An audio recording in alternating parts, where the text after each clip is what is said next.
fashion, music, wellness. And don't forget sex. Mostly sex. If it's trending, they'll be talking about it. Trend Radio is right here. And right now, I'm Anthony Vincent. And I'm Elise. And we always have something great to say. Because it's us. So stay tuned. You'll be glad you did. Good morning, Elise. Good morning. Elise, last week was crazy. Yeah. My crazy cousin. Yeah. He's adorable, though. He's a And good he guy. means well. He's very lovable. He really is, and he warms the heart. He's actually one of my favorite cousins. Yeah, and, he warms the heart. He really does, and he's kind. You know what that rascal did? He pulled the spark plug wires off of my car. He told me, and he wouldn't let me answer my phone when you were calling to tell me you were going to be late. I was going crazy. So I wound up calling an Uber to get here. And let me tell you, they have a couple of very odd requests for their riders. Well, the thing is about Uber is, my son uses Uber all the time. They just want to make sure that you're not doing anything, illegal. Well, that goes without saying. But they don't want you to have sex in your Uber. Well, then maybe you shouldn't take an Uber. Well, what I don't get is your car is okay. Your friend's car is probably okay. Yeah, but back of the movie theater's okay. But there's somebody driving that Uber, and that would take. Behind the big ice machine is okay. Yeah, but there's the somebody Uber's not. Because there's somebody driving that Uber, and that means that he wouldn't be able to concentrate entirely on driving because he would probably be looking in his back seat. What if it was a she? She wouldn't be. She would probably be looking in the back seat because if there's something going on, Girls usually don't look at those things. No, that's not true. No. I would, if I was driving, I would not be able to not. There's somebody getting down in the back seat. I think it would wear through my concentration. Well, not having sex in the back of an Uber is just one of the things that this ride-hailing app has made blindingly clear in its updated community guidelines released just a couple of weeks ago. You can't smoke in them either or drink. That's right. That's right. This is all in the new statement that they made. Yeah. So, they want the absolute safest ride possible. And Uber tries to keep the ride as inexpensive as possible. So they want the safest ride possible for the least amount of money because they want people to take them. Mm-hmm. And I have to say, I think it's one of the best things that literally my son leaves the house in an Uber, meets his friends wherever they're going by Uber, and comes home by Uber. And I think that's fantastic. Really? Because I know he's safe. I really didn't know that there were any Ubers near us. Uber is everywhere. Okay. Uber is absolutely everywhere. Uber just means it's like a taxi company, but it's less money. Yes. So Uber is everywhere. Well, the U.S. and Canada general manager of Uber, her name is Rachel Holt, she reminded riders and drivers of its golden rule, which is to call out disrespectful riders. Yeah, if you're being disrespectful, you can't go in an Uber. You want to treat the Uber as though it was, say, your mother or father or best friend or husband or wife or whoever, somebody that you love picking you up and driving you around. So you're not going to leave crap in their car. You're not going to have sex if your mom was driving you. You're not going to be drinking in the Uber if your sister was driving you. You're not going to be smoking in the Uber if your grandma was driving you. So why would you do it if somebody else that you don't know is driving you? You should be very thankful that this person is making sure that you get safely from one place to the other. That's right. You don't want to throw up in their back seat or ask the driver to break the speed limit so you can get to your appointment on time. Exactly. Well, throwing up can't be helped sometimes on the way home because if you drink too much and, that just happens. So if that happens, obviously you want to pay to get the car cleaned. I wonder if they make the driver pay for that cleanup. I do not know. I mean, not the driver, the passenger. I don't know, but I would hope that the passenger would be willing to do that. Well, usually they're not, and they're drunk. so they're obnoxious anyway. But since you have the account, or Uber has their account, I think they would just charge their account. Well, they would either charge their account or they would end their account. Or end it, yeah. Yeah. Yeah. Anyway, this is the first time that Uber has published any rules whatsoever, for its passengers. And among those other things that can lead to the loss of a rider account is physical contact with the driver or other riders. You said bringing alcohol, drugs, or firearms into the car. Well, you can't bring firearms into any car. That's illegal. Unless it's your own car, and you have to have all of your proper identification. And that's if you're going to the range. You're not bringing your firearms just, anywhere. That's right. That's right. And the new guidelines really addresses safety. And these concerns... Well, that's fantastic because safety is the number one thing here. It should be anyway. That's the reason that you call an Uber anyway. That's right. And, there have been concerns brought on by sexual assault allegations against some Uber drivers. And, and I always... wonder about allegations. Well, the company wrote that, Uber has a no sex rule. That's no sexual conduct between the drivers and the riders, no matter what. And that also should mean that's also no sexual contact between the riders, period. The girl, guy, girl, guy, whatever it is. Well, that stinks because I thought, it was just the passengers that couldn't have sex. The driver-rider sex, to me, made Uber, much more of a fun job to have. Do you want to be an Uber driver? Well, I remember... That's a good idea. Why don't you take out the Maserati? I don't want anybody throwing up in the backseat of my Maserati, although that might be pretty cool. What? But somebody throwing up in the backseat of the Maserati? No, picking a passenger up in my Maserati. But an Uber passenger, I don't think so. I remember my first nice car, and it had a giant sunroof, which was very comfortable for car sex, especially if your girlfriend was tall. And what you could do in this car was you could slide the front seat back and forth to line it up just right with the opening of your sunroof. Wow. What kind of car is that? Well, I don't want it was a nice car. It was okay, you're not going to say? It was a Cadillac. Uh-huh. It was an older Cadillac. And they were big and roomy. Yeah. And like I said, I had a couple of tall girlfriends, and we would open up that sunroof and nice. Sounds like fun. Just try to do every sex position we could in the front seat of a car. Most people would think the back seat, but since I had the sunroof, we can do a lot more things in the front seat than you could the back because you had the headroom, so to speak. Right. And I love headroom. But I have to tell you, car, no car, there really is one sex position that does really continue to be America's favorite. Oh, yeah? Whether you're in a car or not.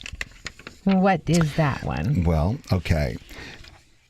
It sounds like you're a little curious about what goes on in other people's bedrooms. I just don't want to assume what that position is, so that's why I'm asking. Oh, okay. Well, they're just... I don't want to get the, shh, nope, you're going too far. You don't know what you're saying. Nope. So I want to just ask all the questions now. Well, I'm going to give you the answers. Well, thanks. Now. There's a new study, Elise, that should satisfy some of your voyeuristic urges. According to a survey you got the right one here. Yes. According to a survey by DrEd.com, that's a British online doctor service, America's favorite sex position of 2016 is doggy style. Oh. You think? I mean, that's according to this study. According to this online study from DrEd.com. I can understand where that would be, just based on the position, where that would be a favorite.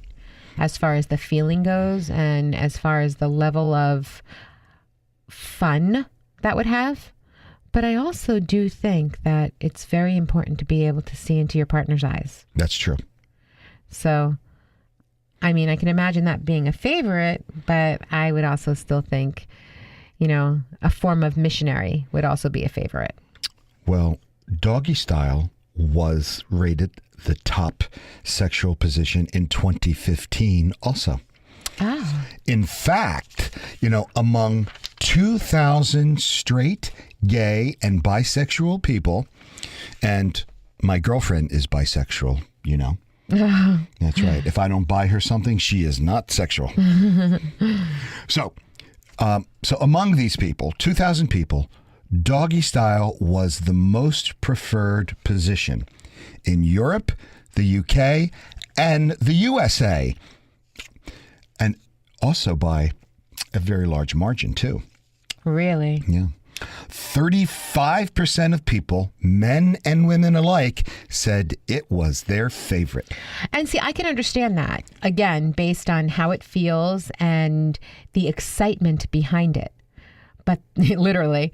But the truth of the matter is that there's also that loving part of being able to look at your partner, look into their eyes. Well, only 22% said they chose missionary as their favorite position. But you know what? I think that, having a favorite position is great, but there are so many positions that are great. And so I'm sure that doing all of the positions are fun. Well, of course, I'm sure that's they what liked the everything. I guess Kama that was Sutra just was written for. Their favorite. Well, 20% chose cowgirl as their top pick. So there you are. You can be face to face. Sure, right. Cowgirl is basically woman on top. No, yeah, I know. And I know okay. that most of our listeners know because we've discussed it. But if there's anything that you do want to know about, just email us at trendradio920@gmail.com and we will send you all of these positions so you can learn absolutely anything. The Trend Radio version of Kama Sutra. And I'll send you a $50 gift certificate with that from Anthony Vincent Salon so you can come in and have your Victoria's Secret hair done. Now, these researchers, they dug deep into the respondents' sexual psyches, and they made some very interesting findings. Oh, yeah. Tell me. The least favorite position of all those surveyed was Da-da-da-da-dum. tabletop sex. Really? Yep. Huh. Now, interesting. Now, why is it their least? Well, first of all, the tabletop, I guess, is not the most comfortable thing That's right. to have sex on. That's right. It's hard. Yeah. And I have to tell you, if the table is too high Or too it's low. too low, too wobbly, too Yeah. flimsy. What you need is a table with that's at the right level. That's sturdy enough that you can do all of these fun things and it'd be a little bit sexy that Well, way. you might need to stand up on a chair. Yeah. I don't know. There's a whole bunch of different things, but if you happen to have a table, a nice little table that kind of is the right height, that's always fun. Yeah. Well, I have a friend who has this giant island with a marble top on it. Well, let me tell you, it's cold, and don't you prep food on that table? Yeah, but you clean the table. Okay, but it's marble top. Marble absorbs. You can clean the marble. Anyway, interestingly enough about tabletop sex, that position, respondents said that they most wanted to try. What, the tabletop They wanted to try tabletop sex. They just don't love it, but it's sexy as hell because you see it in the movies and you're thinking definitely very 50 Shades of Grey. So maybe some of the people who have done it should get together with the people who are curious about it and tell them the truth. Well, why don't you just try it for yourself and find out? Well, Don't worry about anything. Do it yourself because you never know. You might like it. Well, You might. Why would you listen to somebody else about having your own, about Gotta your make sex your life? own Yeah, decisions. exactly, especially about sex. Yeah. Well, getting back to the survey, country by country, the majority of those surveyed also chose doggy style as their top pick. Different countries. I'm listening. Except Poland. Okay. So They Poland. said they preferred spooning over. So Poland was the only one that was out of it? They were the only ones that were different. That's so funny. And just FYI, Yeah. men overwhelmingly reported that they learned about new sex positions from porn. 54% of men Wow. learned something new from porn. Isn't that interesting? Yeah. That's really cool. And women said they learned about new sexual positions primarily from their partner. That was 43%. Okay, so the guys are watching porn and they're teaching their girls the positions from porn. From the porn. That's funny. Well, the porn gets up close and personal, so I Yeah. guess you can really, So you can really learn. Yeah. Yeah. But you know, it's funny. Why don't they just watch it together? We've talked about that. We absolutely. Yeah. But there's different kind of porn. There's women's porn and then there's men's porn, and they're really two different things. Well, what do you mean? Men's porn is kind of raw, no storyline. And so why And can't your women's gal watch that with you? She certainly could. Right. I was just saying that the two porns are different. Uh-huh. And also, when a woman does watch porn, she's more likely to try things that she wouldn't. Exactly, because she wants to see if she can do that too. That's right. So I would think that she'd want to watch whatever he's watching, That's right. because if it excites him, she's going to want to excite him. That's right. So I would think that, regardless of whether there's two different types of porn, men and women, I would think she'd want to watch what he's watching with him. Of course. But you know what's really interesting? What's really interesting? 33% of the people discovered different sexual positions and sexual ideas online, but not from porn. Oh. It's from places like Our Show that they learn. Right. The studies that anybody could look up and read. We just do that for you here at Trend Radio. Oh, and we certainly do. And believe me, we have study the these information things. that you need. That's right. Absolutely. That's right. So, Yeah, we do a lot of studying with this stuff. yes, we do, and And Elise, a lot of reading. I'm constantly you do doing that. A fabulous job. Well, at thank this. you. So do you. I just want to say that you make my job here so much easier, so much better, and I want everyone to know sweet. out there that I could not do this job without you. Well, that's because And you're your technically challenged, and you. I'm kidding. That was just a joke. Al no, takes you're. care of the technical part. We couldn't read. Now, neither one of us could do it without Al. Oh, no, that is for sure. That's not what I was talking about, but that's okay. It doesn't matter. You're fabulous. Thank you so much for everything that you do for this show. I hope you continue to do it. Well, what I want is I want a love potion. You do. Yes, like love potion number 9. I took my troubles down to Madame Rue. You know that gypsy with the gold cap too. She's got a pad down a petticoat and vine, selling little bottles of love potion number 9. Wow. And why do you feel that you need one? Well, I don't. Let's Well, then just get why do that you straight. want it? Well, this love potion spray makes men appear more attractive to women. So is that something that the men take or the women take? Oh, both. Okay, both can do because it. I would think that if you want to be more attractive to women, you would have to just be, honest, kind, sweet, and loving. And you'd have to show her her worth, show her that she's important to you, and make time for her. Have a sense of humor. Those be are the confident, things that women smile, look for. Help with chores around the house. You know All what? of these things make you sexier. It's not even that. It's a matter of giving her attention and showing her that she's important to you, that makes you very attractive. Right, but sometimes there are some women that just require too much attention, Yeah. and that makes them less attractive. I can see that. I know some like that. Mm-hmm. Yeah. And then they get volatile. Yeah, I don't know anybody like that, but I know a lot of volatile women. But anyway, what if there was a real life love potion? What if? Don't you think that the idea of a love potion, might be a little preposterous, like sorcery or magic? I don't think that would be a good thing. Well, And the reason I don't think that would be a good thing is because if he doesn't love you or want you on his own, then there's no reason to have him. but what if I tell you there's some real science being done on the biochemistry of love and the attraction that really could make love potions a serious business? But I have to tell you, Yeah.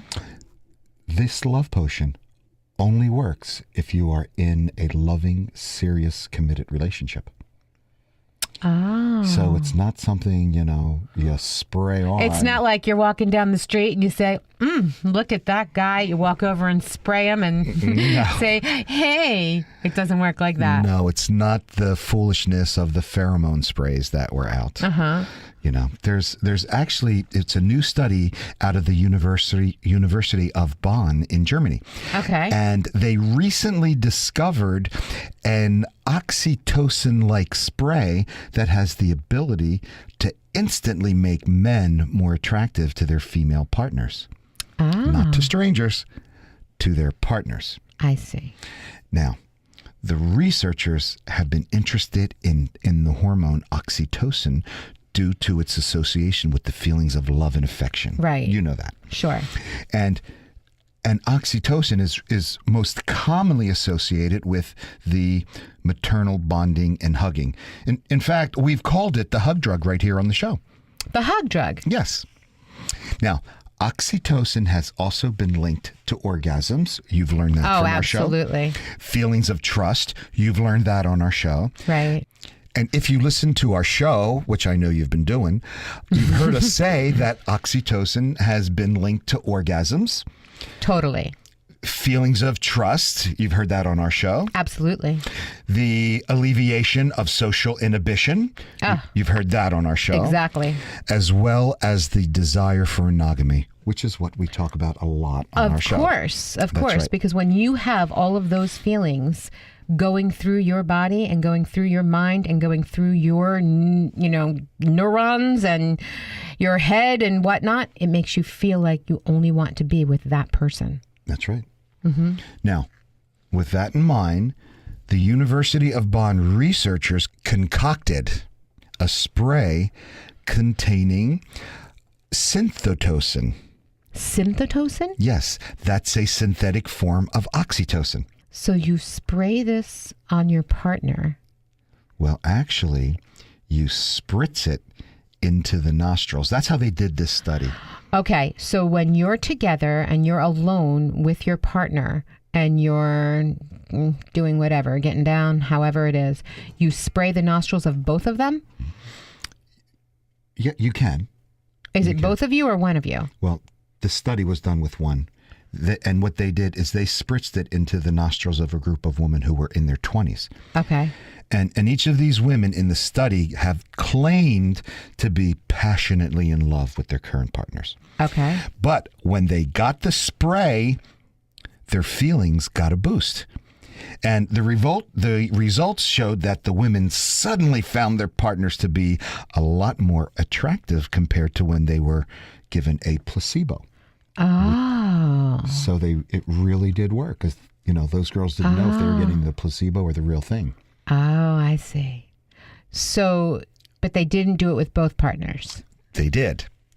Okay. They did. Did they give it to the men too? What happened with the men? Okay, with the men, Did the men also feel that they were more attractive too? That the women were more attractive? Yes, with the men, it worked exactly the same way. Very interesting. Because it is the oxytocin that's released. So what is this called? Well, it's not out yet. They're doing research on it now. Now, there was one exception. Okay. Now, women who took contraceptives experienced no boost at all by the drug, and they don't know why. But the results were conclusive. Isn't that interesting? Yes. And I think it's got to do with So they had a contraceptive, but... a contraceptive pill. Okay, so then that was blocking everything. That blocked all of the receptors. Wow. Right. And it was whether their contraceptive pill was estrogen-based or Progesterone-based. progesterone-based. Oh, my gosh. That made a difference. Huh. But the synthotocin spray instantly enhanced feelings of attraction.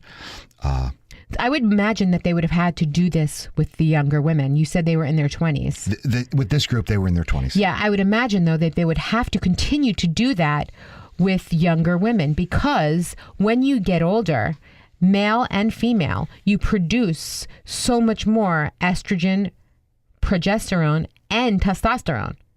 And so there could be too much.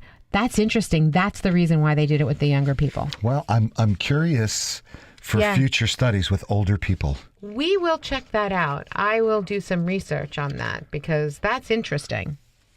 That's interesting. That's an interesting thing. Hormonally, I'm curious about that. Mm-hmm. And we have a whole thing later on about birth control pills and the differences in what they do to you or for you. Right.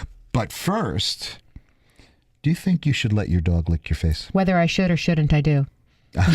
There's nothing I can do about it. Well, you love your dog so much. I do. She's part of our family. That's right. So it's only natural to let Trixie lick you. I can't help it. She's just adorable, and she's a beautiful little lady, and we call her handsome sometimes, and we call her beautiful, and she rolls around on her back, and she models for us. She does the thin, pretty dance. So does she happen to zero in on your lips? I don't know if she zeroes in on my lips, per se. She's just kind of, she's licking, and then she's jumping, and then she's dancing, and then she's licking again, and licking your face. She licks my hands, she licks my legs. All right, so she's just a licker. Okay, so no big deal. I mean, after all, you've heard that a dog's mouth is cleaner than a human's, right? I'm thinking hers probably is, but then again, I don't know. She eats some pretty bad things. No, it's not true. She eats bricks. Yeah, well, and just like you said, you've seen the things that your dogs eat. Yeah, I can't imagine that her mouth is cleaner than a human being's. I've seen some of the animals that she's licked or played with. She says played with, but I don't know. Yeah. Well, dogs do have their fair share of oral bacteria. I'm sure. So you might want to think twice before putting your face so close to your little buddy there. I'll be honest with you. I do actually think twice before I do it, but sometimes it just can't help it. She just goes right for my face. But so, for the most part, I don't think she really does get my lips because I kind of pull away a little bit, but I don't want to hurt her feelings either. She's just giving me a kiss. So why do dogs kiss or lick? Because they're loving and happy and wonderful, and they like the taste of anything. My dog in particular wants to eat anything. No, you're right. And you just said your dog might be doing this out of love.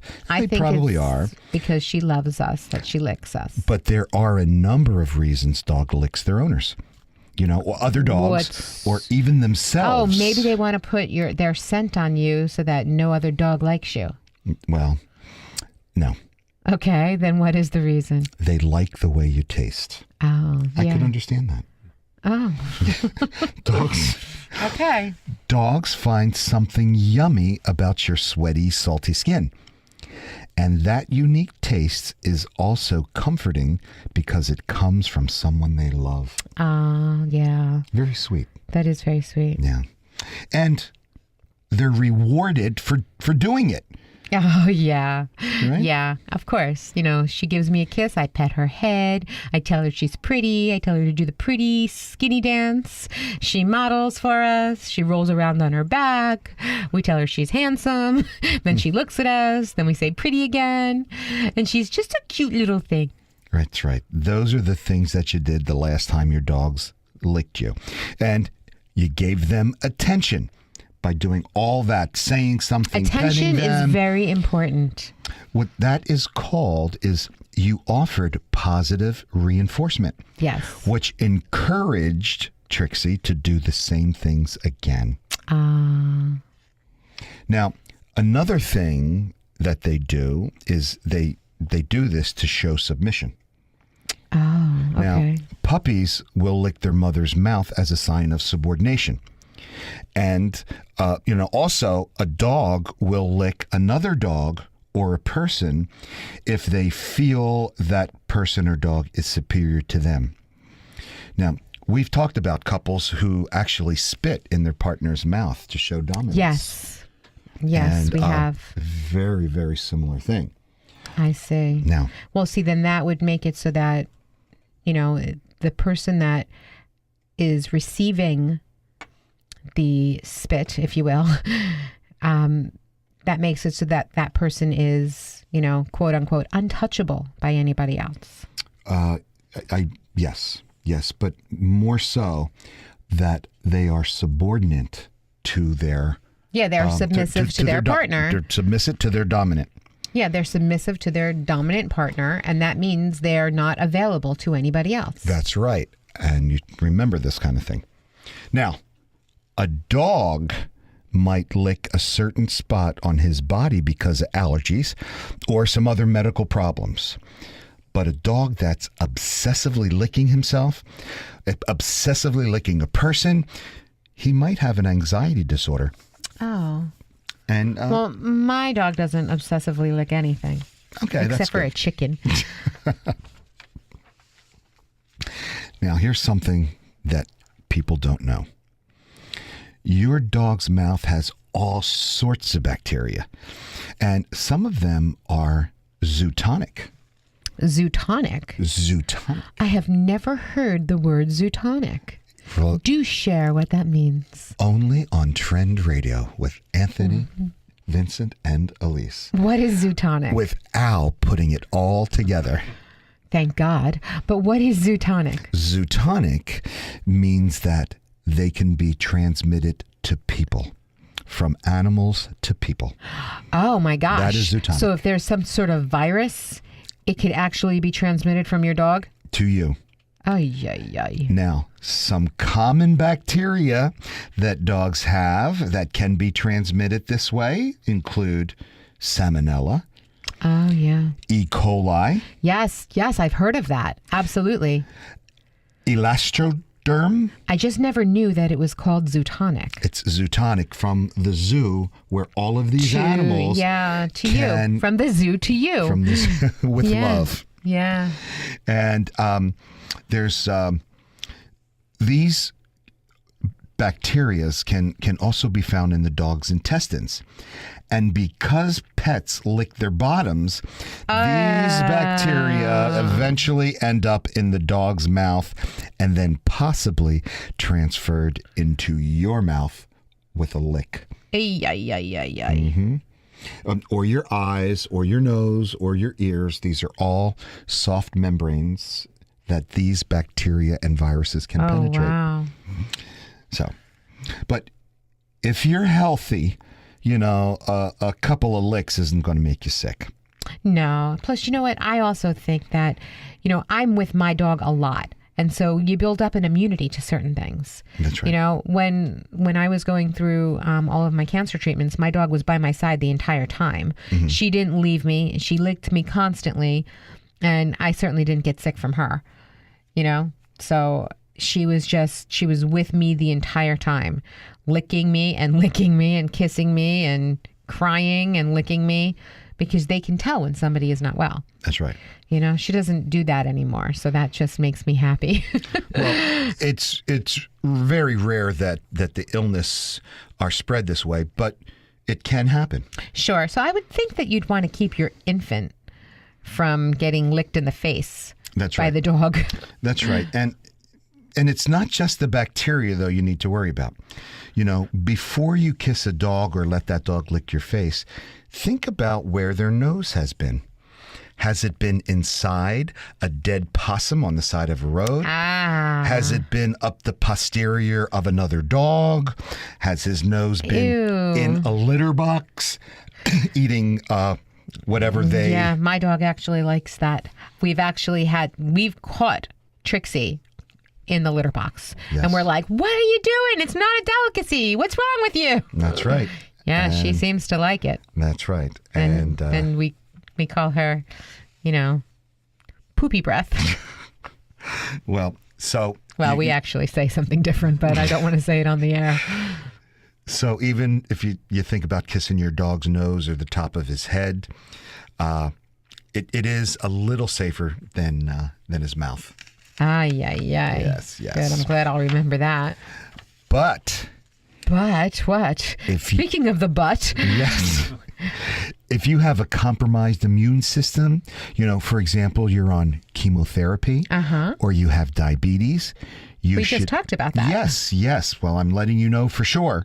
You said nothing happened, but you should definitely avoid the up close and personal doggy mouth to mouth. Yeah, see, you know what? I did. She didn't You come did? near. Yeah. She was honestly, she was by my feet Okay. the entire time. She was licking my feet and kissing my feet, and she was really by my feet. She really wasn't near my face. That's interesting. She didn't come near my face. Okay. Maybe she didn't like the way I smelled. That's possible. Because if you recall, this is the one thing that chemotherapy actually does do. It changes your scent, and there is no scent. Remember, I was telling you that there's absolutely, positively no scent. You So had maybe no BO or anything like that? nothing with chemotherapy. It kills absolutely everything. So she probably didn't like that. So she knew me, and she knew that I was sick, but she would stay with me. She stayed by my feet. So that's pretty Because interesting. You had no scent except for your feet. Your feet probably stunk a lot. No, actually, my Dirty feet didn't. toenails or something like that. Yeah, I'm the right one with that. No, I didn't have toenails. Unfortunately, I lost them with the chemo. But no, she just stayed at the end of I didn't really make it off the couch most days because I couldn't move and stairs were rough. So she usually stayed by my feet. I don't know why. That's what she did. And and the cats kind of actually stayed completely away from me. So that was also an interesting thing because I have cats, but they didn't even want anything to do with me when I was going through chemo. How many cats do you have? Currently, I have 4. 4 cats. And do you know the reason? What'd I tell you? Yeah, I know the reason. 4 cats. No, here's the reason. One of them came to live with us and never left. And we had 2 cats. But then the third one came to live with us and never left. And we felt badly. And then there's another one that we adopted with a heart condition. And nobody would take him. And we felt really, really badly. He has a heart condition. So we take good care of him, for as long as we'll have him. Because nobody wanted him and they were going to put him to sleep.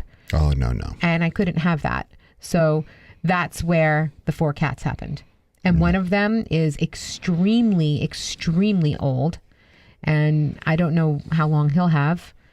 And then the other one, the third one, the little girl, we got her after my little girl cat had a heart attack and died. So I needed to have a little girl cat. So Brian went and got her for me. Very nice. So that's why we have 4 cats. And Okay. they live in different rooms because they don't all get along. Okay. I thought you were a crazy cat lady. Absolutely not. Okay. Well, getting back to... I just love animals. And if there's an animal out there that needs help, I have a hard time not helping the animal.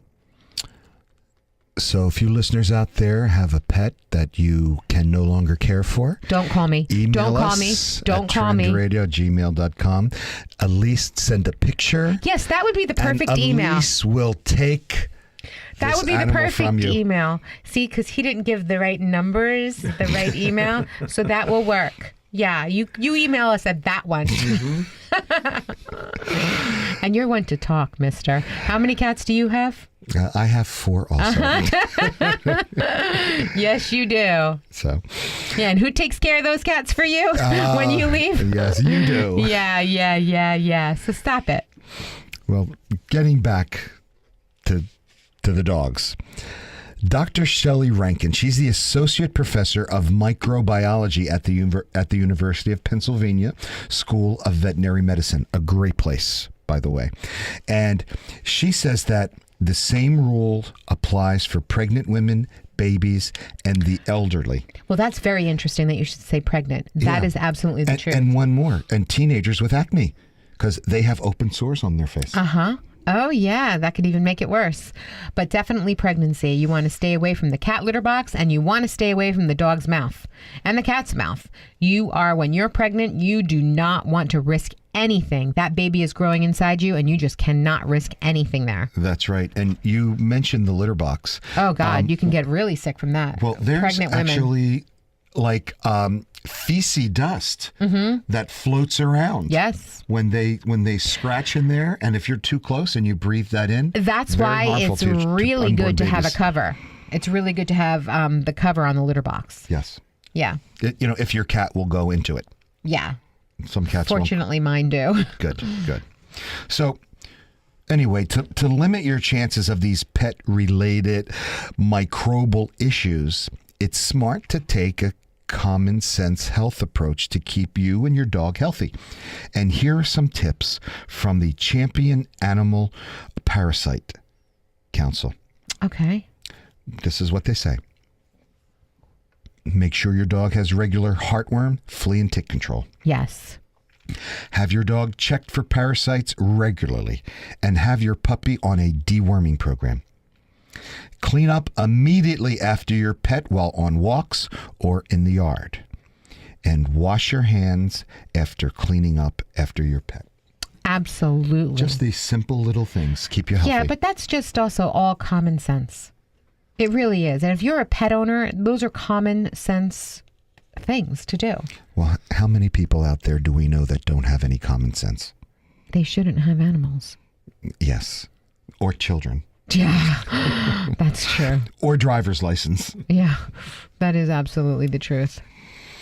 So use caution when sticking your face in front of any dog, because not all dogs are going to want to be that close to you, and they can show their stress by leaning or looking away or by licking their lips, and if you don't catch those little signs, a dog can even snap at you. And we just ran into someone that happened to. That actually happened to me. It did. Remember? Yes. But you didn't get any scars or... Trixie bit my foot. Oh, Remember? That's right. Remember, Yes. I took my foot. I was wearing. It was summertime, and I was just wearing an open shoe, and she thought I was taking her food away, which I wasn't doing. I was moving something away from her, actually, but I wasn't taking her food away, and she was too close to my foot, and my foot was too close to her mouth, and she snapped her foot right on her mouth on my foot. Oh, I was like freaked out. Her little teeth marks right in my mouth, broke the skin and everything. Well, I have to tell you something, and this is coming from a person who has had several years working with a dog trainer. That should never happen. Ever. You could give that dog food, grab him by the snout, pull them away from the food. And I'm going to tell you put something. Put your hand in the food, take it away. I do. And that dog should just sit there and look at you. I do that too. That was what the crazy interesting thing was. We do that. Brian and I both actually do that, and so does Mara. We pull it out of her mouth all the time. This, I don't know. We don't know what happened. She just snapped. It was my foot. I don't know if she didn't realize. I don't know, because usually it's my hands that are going into her mouth, and always have been. We have no idea what happened. We don't know why she did this at all. She snapped at me. Oh, it was terrible. I was so mad at her, and she knew it. Oh, and she knew immediately that she did the wrong thing. Yeah, because it doesn't really happen. Good. Well, so think of it this way. it's just like trying to kiss a person who doesn't want to be kissed. You know, we respect people who are like that, and we should all also respect dogs who are like that. Yeah, I guess so. Did you find this a little interesting about the dogs? Yeah. Yeah, because I have a little story about cats too. Oh, good. So we're going to just do the whole zoo today. Do we have time to do? We have plenty of time. Cool. Okay, so we'll talk about cats now. So this is not cat sexuality, but it's a little story or information on why cats purr. Oh, I love when my cats purr. Yeah, it's really a comforting sound, and you know it's good for you, and it's good for them too. And it's so therapeutic. It's good for everybody. You're absolutely correct. And you know it's easy to consume that cat's purr because they're happy. Mm-hmm. You know, I mean, after all, they're curled up in your lap. You know, You're stroking them. They're soft. They're warm. yeah, she's one happy little feline. Mm-hmm. But did you know that cats also purr when they're frightened or when they feel threatened? No, I didn't know that. Yes, they do. It's like when they're going to the vet. I didn't know that because when my cats are in the car on the way to the vet, they are not purring. Really? They are screaming. Yeah. It is a very, very bad sound. Mm-hmm. I know It's that a sound. crying sound. Ah. It's a screaming sound. They are not purring. I'm going to talk about that little crying sound in a little bit. Too. Okay, they're not happy. What it is, a veterinarian, her name is Kelly Morgan, and she equates this reaction with smiling, purring. People smile when they're nervous, when they want something. They smile when they're happy. So maybe cats purr also, and that can be an appeasing gesture. You know, it's just something that they do, and we do similar things. Mm-hmm. But let's get a little technical. A cat's purr begins in the brain. It's a repetitive neural oscillator. And what that does is it sends messages to the laryngeal muscle, causing them to twitch at a rate of 25 to 150 vibrations per second. Wow. This causes the vocal cords to separate when the cat inhales and exhales, producing that purr. Wow. Interesting. That is interesting. Now, did you know not all cats can purr? Really? Yeah. I've never had a cat that didn't. Okay. Well, domestic cats, some wild cats, and their relatives purr. And even hyenas, raccoons, and guinea pigs can purr. I didn't know that. And I'll bet you didn't know this either. Cats that purr can't roar. I did not know that, but that's interesting. But I do have a cat that cries. Yes. And I have a few cats that all of my cats make different sounds, and Yes, they one do. of them says hello. Yes, mine does too. Yeah, no, mine actually does say hello. She actually talks. She's like, hello. That's how she does it. Hello. It's the funniest thing in the entire, and we look at her and we're like, hello, pretty. Hello. That's what she's saying. I believe that. Oh, it's hilarious. I believe that. Hilarious. She's our model. Well, cats that purr can't roar, and cats that roar can't purr. So tigers roar and can't purr. Lions roar. Lions roar and can't purr. That's right. And Wow. that's because the structures surrounding their throats. roaring cats, Their right? throats, they don't have the same. They have different larynxes, and they aren't stiff enough to allow the purring. And Wow. roaring cats evolved this way for a good reason. Now, roaring cats are usually bigger cats. Sure. And these big cats move around a lot to catch prey. So they develop their roar to protect their prides and their territories. So would a lion eat a kitty cat? Probably. Ooh. Although it might not be might not be big enough. Although the lion could think that it is a baby lion and wouldn't hurt. Because that would be interesting. Well, I'm going to tell you something.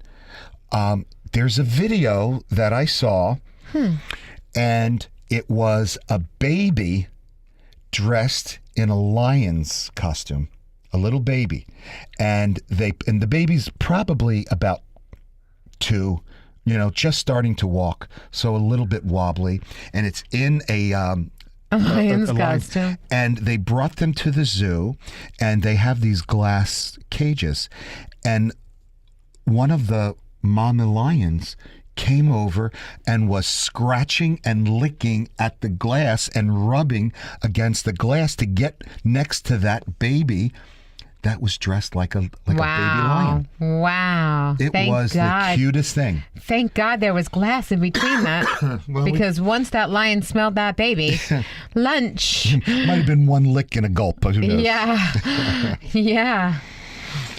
Wow. But purring cats, on the other hand, they're smaller, and they don't have to compete with each other for prey. They'll just mark their territories. Sure. Now, your cat, just like you said, also purrs to communicate with you. Mm-hmm. And according to research at the University of Sussex, domestic cats can hide a little cry within their purrs. And the team there examined the sound spectrums of at least 10 different cat purrs, and they found that the frequency range of the usual purrs that these cats have are the same frequency range of babies when a baby cries. Aww. And you said one of your cats sounds like he's crying. Oh my God, he sounds like a baby. It's just unbelievable. That's right. He's the one with the heart condition. Now, Karen McComb, who headed this study, she said that cats are exploiting the innate tendencies in humans to respond to cry-like sounds.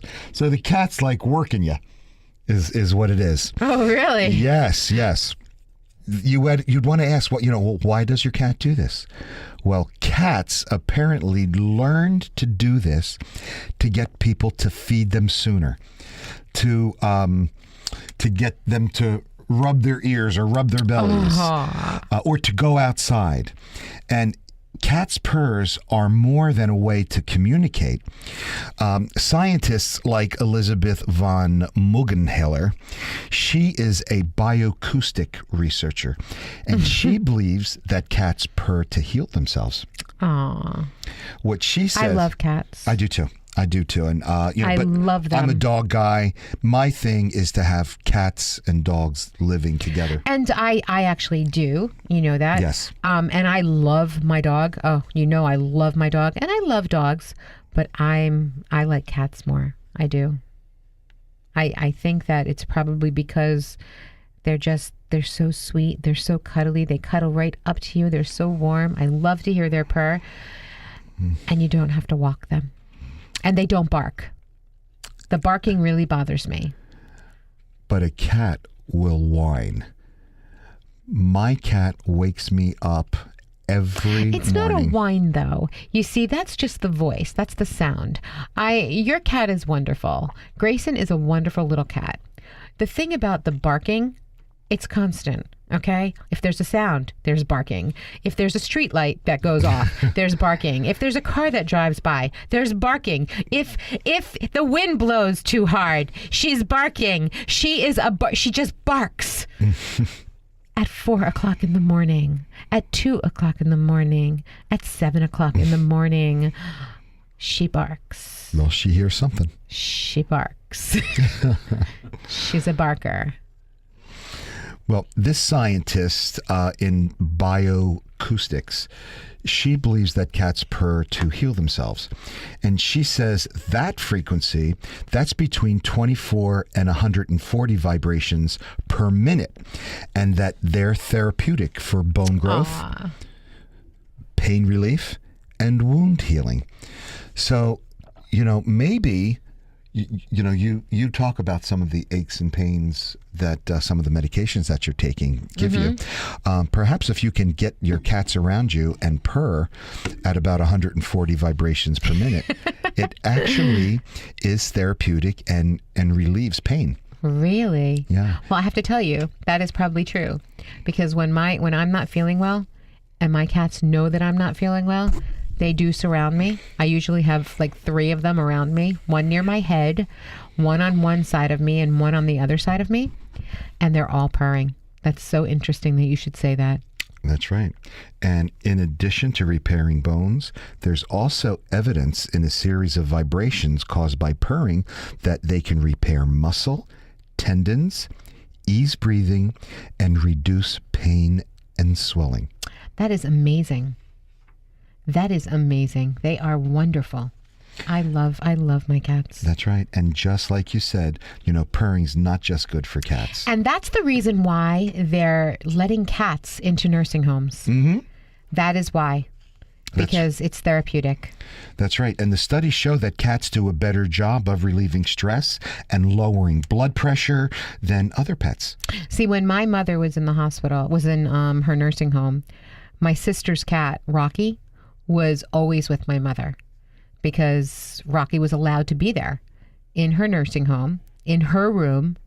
And, he would stay there for a few hours and just sit on her and purr.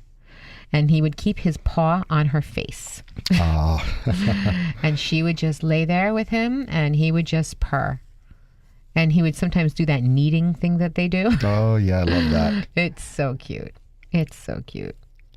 There was a 10-year study at the University of Minnesota Stroke Center, and they found that cat owners were 40% less likely to have heart attacks than non-cat owners. Because purring is an auditory stimulus that people attribute to peacefulness and calmness. Ah, that's wonderful. So purring might have a role to play in that. I love that. You've been listening to Trend Radio, where we talk about what's hot every Saturday morning at 10 a.m. Do you want more? Go right to our website, 920thejersey.com, click on demand, and scroll directly to us. And get the lowdown on getting down. Tune into your bad boy inside you. Or your bad girl. Listen each week. We always have something sexy to say. Got questions? Email us now at trendradio920@gmail.com. You'll be glad you did. Remember, your smile is your logo, your personality is your business card. But how you make people feel? Well, that becomes your trademark. I'm Anthony Vincent. And I'm Elise. And we'll talk to you next week. Bye for now.